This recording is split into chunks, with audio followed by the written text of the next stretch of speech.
listening to Give God 90, where we're not afraid of the tough biblical questions, because we will dig through the language, the culture, and the history to find the truth revealed in the words of our Creator.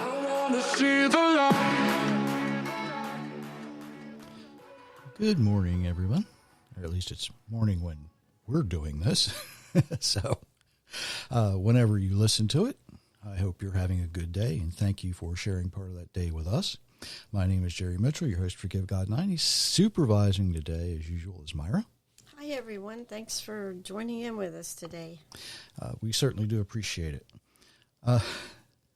If you're new here, we appreciate you. If you've been here for a while, you are really, really thanked for everything you do for us.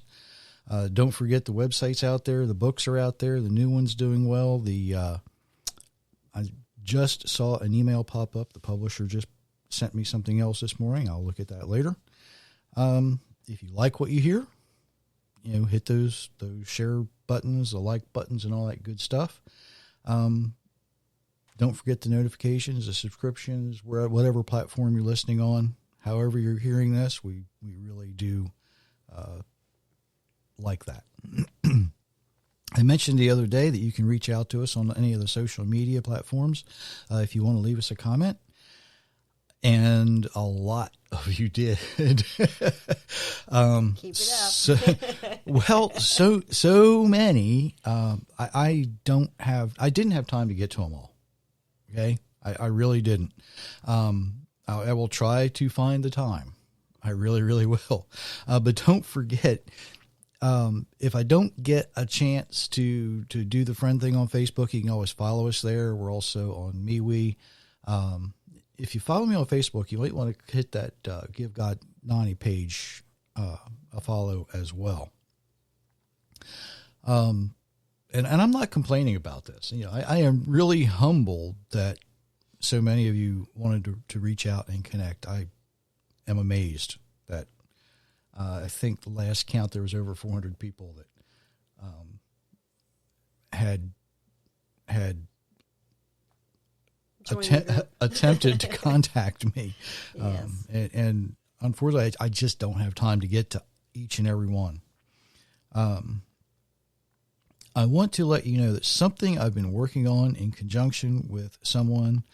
I've been invited to be a guest speaker. And this just amazed me.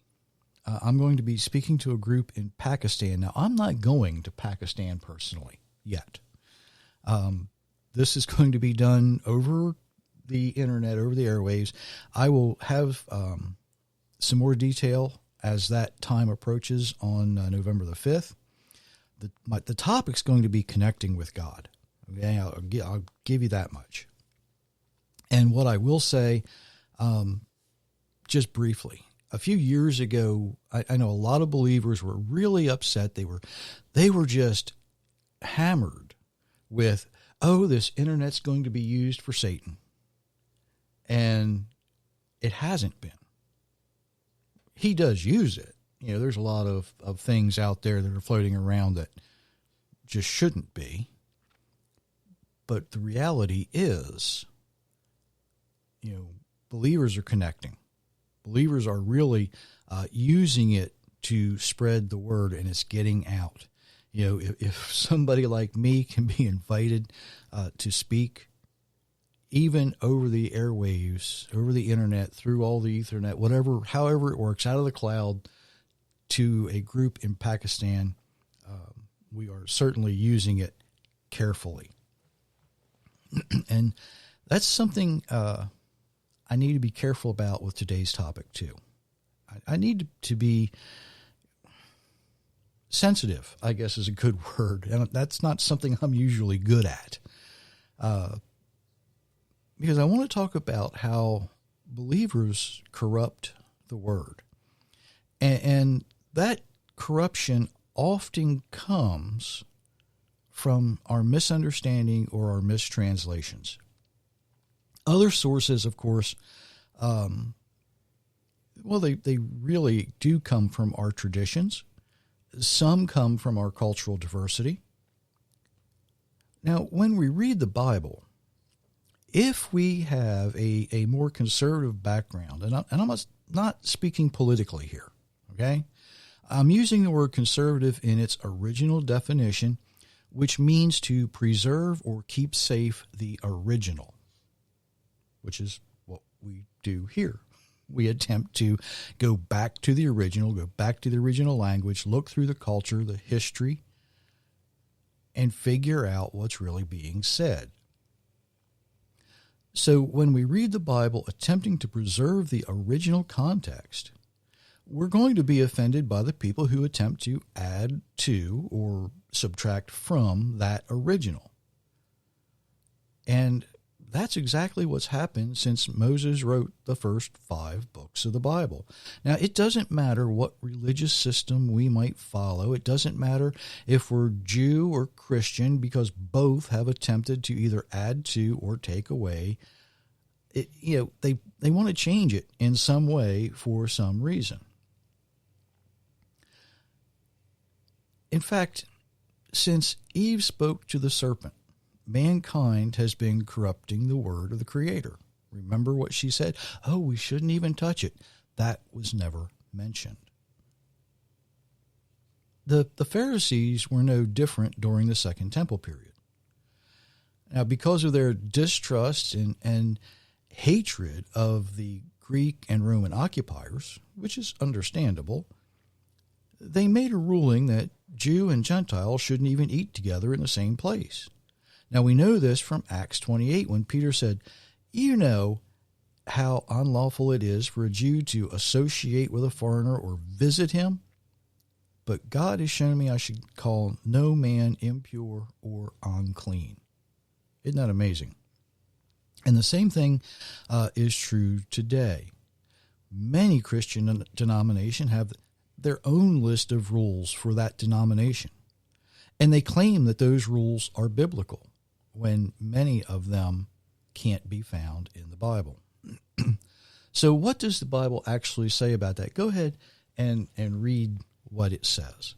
Now, Israel, listen to the laws and commands I will teach you. Obey them so you will live. Then you will go over and take the land. The Lord, the God of your ancestors, is giving it to you. Don't add to these commands, and don't leave anything out. But obey the commands of the Lord your God that I give you. You have seen for yourselves what the Lord did at Baal Peor. The Lord your God destroyed everyone among you who followed Baal in Peor. But you continued to follow the Lord your God, so you are still alive today. Look, I have taught you the laws and rules the Lord my God commanded me. Now you can obey the laws in the land you are entering. It is the land you will own. Obey these laws carefully. This will show the other nations that you have wisdom and understanding. They will hear about these laws. They will say, "This great nation of Israel is wise and understanding. No other nation is as great as we are. Their gods do not come near them. But the Lord our God comes near when we pray to him, and no other nation has such good teachings and commands. I am giving them to you today." Deuteronomy 4, verses 1 through 8. The reason we don't add to or subtract from the sacred word of the Creator is so we will live. Moses gives these instructions just before the Israelites enter the land. He repeats it again in chapter 12. Don't add to it. Don't take away from it. But it's not the only place we have this warning. Okay? For Christians, especially, you should remember this. Go ahead and read this passage. This might surprise some people. I warn everyone who hears the words of the prophecy of this book. If anyone adds anything to these words, God will give him the troubles written about in this book. And if anyone takes away from the words of this book of prophecy, God will take away his share of the tree of life and of the holy city, which are written about in this book. Revelations 22, verse 18 and 19. The same warning. The same warning from Deuteronomy is found in Revelation. From the time the Israelites entered the land until the time we enter the New Jerusalem, that warning does not change. Now, some of you may know this. My favorite verse from Malachi 3:6, I, Jehovah, do not change, so you, the sons of Jacob, are not destroyed. Our Creator will not change. He doesn't change his mind. He doesn't change his word. He doesn't change because the tribe of Judah or even a Christian wants him to change, because he is God. Believers add to his word for many reasons. As I said, one of the outcomes of that is the way we look at charity. I've said this in the past, and we've talked about this in the past. Now, because we are a type of ministry, we receive letters and emails and messages from a lot of charitable organizations. They request donations. And I need to say this very plainly. Don't waste your time. Okay? We encourage people to give something more valuable than money. Give your time whenever possible. There's something in the Bible that a lot of people miss because they read over it. I hope this is familiar to you. Hear, O Israel, the Lord our God, the Lord is one. And you shall love the Lord your God with all your heart, with all your soul, and with all your strength. These words I am commanding you today are to be upon your hearts, and you shall teach them diligently to your children, and speak of them when you sit at home, and when you walk along the road, when you lie down, and when you get up. Tie them as reminders on your hands, and bind them on your foreheads. Write them on the doorposts of your houses and on your gates. Deuteronomy 6, verse 4 through 9.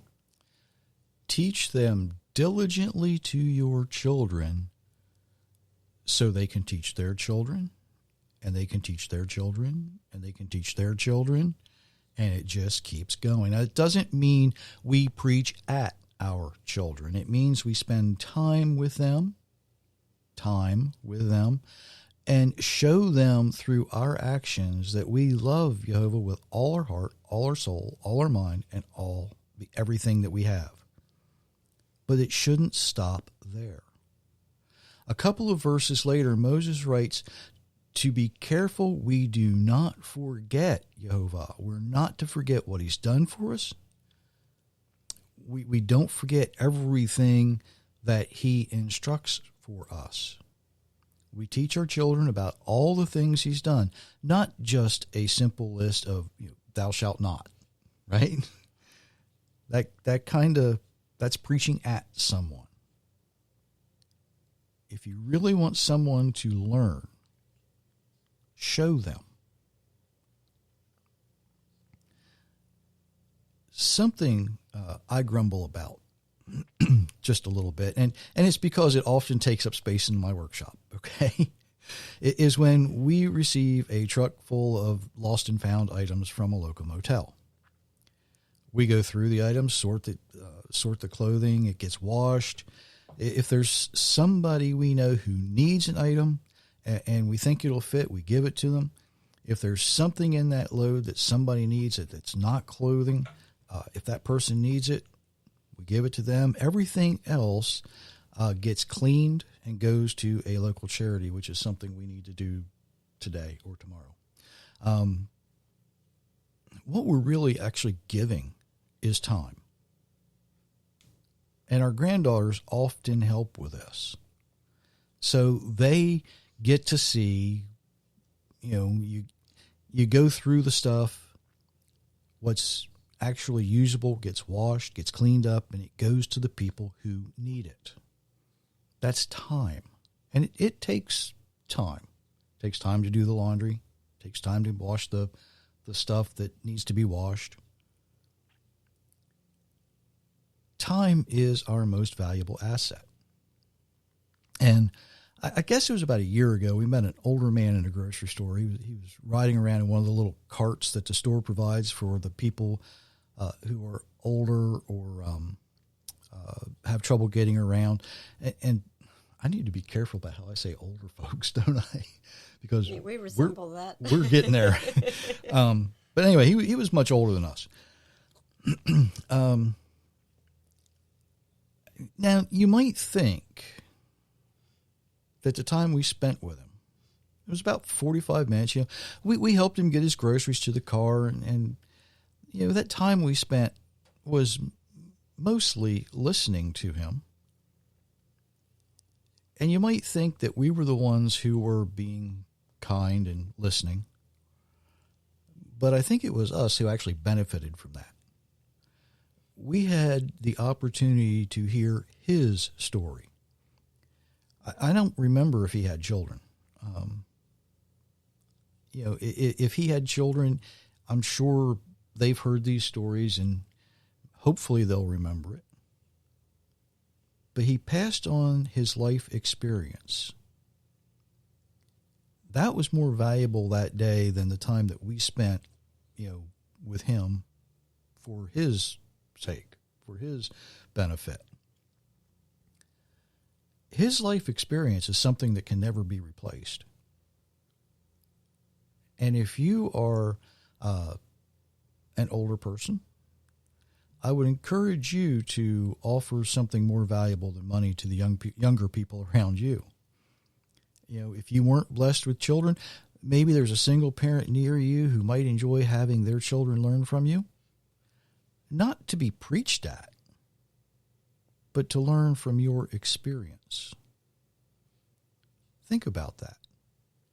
You know, we lost the concept of apprenticeship in the United States. You know, we expect people to go to school, and when they come out of school, they know, well, they think they know everything. But they should be ready to go to work. And that's not the way it works. Doctors in the United States, when they get out of medical school, they can have to continually learn. You know, right out of medical school, they go into an internship, maybe later a fellowship. I'm not exactly sure of all the progressions, but you just don't start doing heart surgery right straight out of school. There is a time process where you learn from the people who have been doing it successfully, not unsuccessfully. There's another story that goes with that, but I won't get into it. It takes time. It takes time. If you're going to learn a skill or a craft, it takes time to perfect that, right? And you do that by watching the more experienced people who teach. All of that to say that believers have corrupted charity by turning it into a business. Many people have learned that they can make a living from the generosity of others. Now, I'm not saying we shouldn't give because we've allowed this to happen. What we should be doing is actually finding a way to change the way we view charity back to really helping the people who need help and not simply giving money because it's more convenient. It's less troublesome if I write a check than if I actually spend some time teaching someone.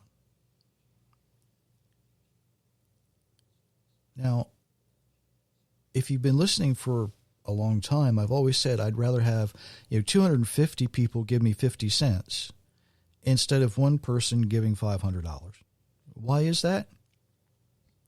If 250 people give a little, it means more people will see the benefit of what you're doing. The one who gives a large amount, they just might want to make themselves feel better. Not that I would turn that down, by the way. I'm just saying. You remember the poor widow from Luke, I believe in chapter 21.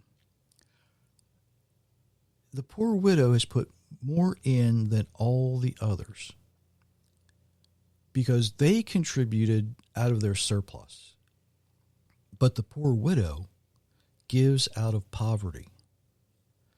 She gives the little because she knows the little she gives helps others. Not to make herself feel good, not because she has to, because she trusts that the little bit she gives, if everybody gives just 50 cents, or in her case, less than 2 copper coins, really, then the more people will receive that benefit. Now, I'm going to give a warning to the folks who send out the emails with the picture of the orphans. They, feed the hungry orphans. You need to stop taking the picture of them standing under a tree with fresh fruit on it, okay? Because here's the hint. Some of us see that and we realize they can reach up and eat. It's that simple. Just be careful where you take your pictures if you really want people to donate to you. I converse weekly with people who are caring for orphans. These folks do all they can to make sure these children have clothes so they can go to school. They feed them, and yet they still work very, very hard to support them without asking for any financial help. Some organizations, though, actually need our help and our support. But what the children really need is someone to break the cycle of dependency. They need to break that cycle of dependency so the glory of the Creator can be seen through their success, not the people who run the organization, the children's success, so they can tell their life experience to the next generation. And on that note, I want to say something. Here in the United States, there's been a movement away from labor. A lot of people think that they don't need to learn a trade, okay? They want to have some kind of an office job, or maybe some of them have been convinced if they have some kind of a strange off-the-wall degree in philosophy or something that they're not going to have to work. The reality is that we need to remind our young people somebody has to be able to have the math skills to measure out the foundations for the buildings. They have to have the skills for the concrete, to work the blocks, the forms, the bricks, all of that. It's all math and it's all skills. It's a specialty skill set. Somebody needs the skills to build with lumber, or weld the metal, to cut the glass for the windows, to weave the carpet, install the electric in the homes and the businesses. And here's why. Without the people without the people who are able to have these skills and use these skills, being a caveman is not a thing of the past. It's in our very near future. Because we won't have the electric. We won't have the homes.